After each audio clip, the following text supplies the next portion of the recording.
Good morning, Commissioners. Zabe Bent, Senior Planner at the Transportation Authority once again.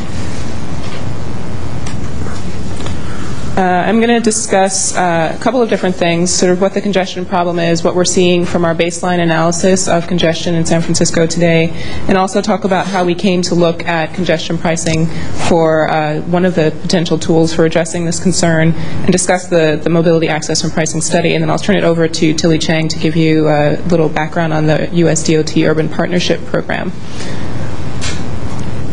So just a couple of points and statistics to keep in mind as we go through this. And one of the reasons that we're concerned is that transportation consistently ranks the #1 most important problem for Bay Area residents in the Bay Area Council surveys, which are conducted each year.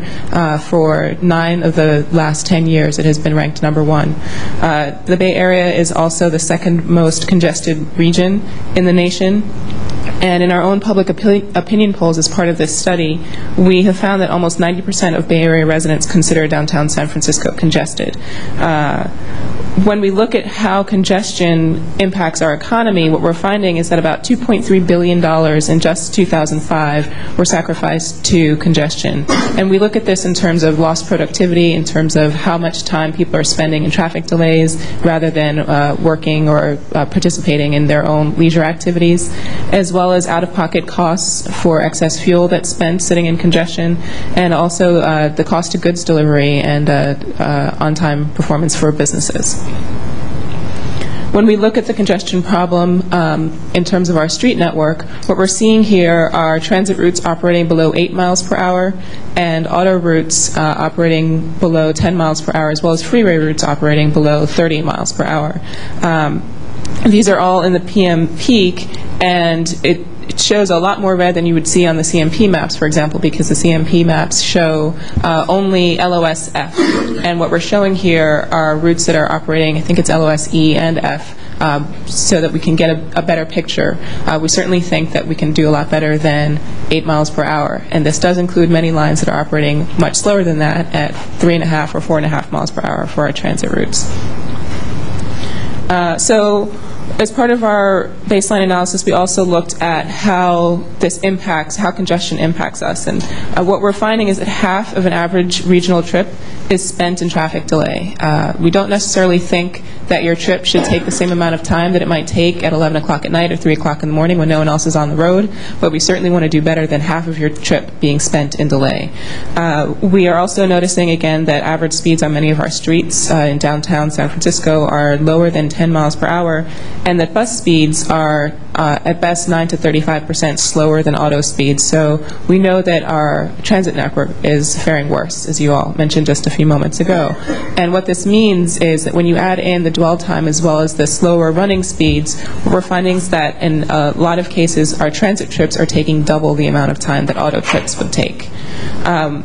Another concern that people mention to us is the impact on the environment, and what we found through the emissions inventory is that private autos contribute 47% of greenhouse gas emissions in San Francisco. A lot of people, when we talk about congestion, when we talk about greenhouse gases, ask us about making the muni fleet more efficient and cleaner, and what we're also finding from the emissions inventory is that only 1% of our greenhouse gas emissions in San Francisco are due to the muni fleet. So again, we want to figure out ways to make auto use more efficient and cleaner in San Francisco and to get more people on our more efficient transportation system. When we look at Alan Fisher.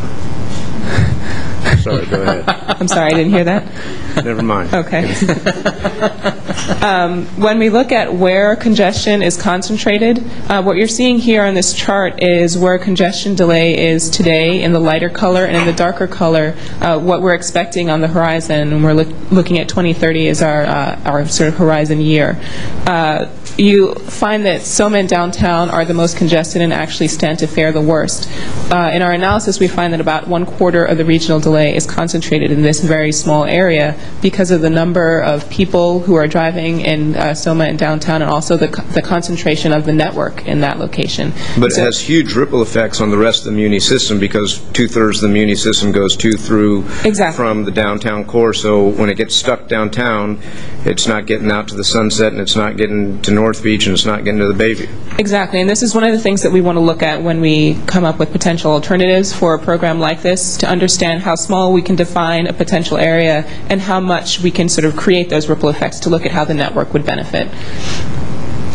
So another thing that we want to make sure is that we're planning for a sustainable future. In San Francisco, we have a transit-first city, and we have very innovative and proactive plans for how we'd like to grow. And when we look at the areas that we are planning to grow, with Rincon Hill, with the Transbay Terminal, with Mission Bay, they're in areas where we already have a significant amount of congestion, and we're beginning to add more and more development in those areas. So again, we want to figure out how we can begin to really plan proactively and to get people, to encourage them to make better decisions for how they travel.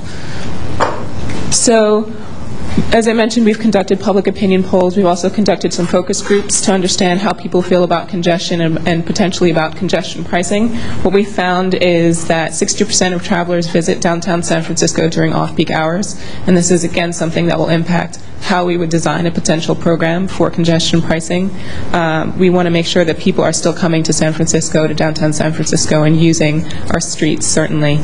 We are also finding that even though our transit mode share during the PM peak, for example, is 40%, and on a daily basis only about 25%, we're finding that about 80% of travelers do have transit options, and this is locally as well as regionally. And so we want to understand how we can improve those transit options. What can we do to make them more appealing, so that people, again, are beginning to take transit more and sort of relieving some of our congested and clogged streets.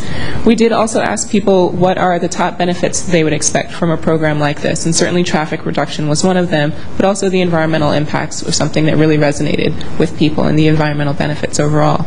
We also asked people what their top concerns are, and people are very interested to understand how this is going to impact businesses, particularly in the downtown, and looking at San Francisco's competitiveness going forward as a local economy.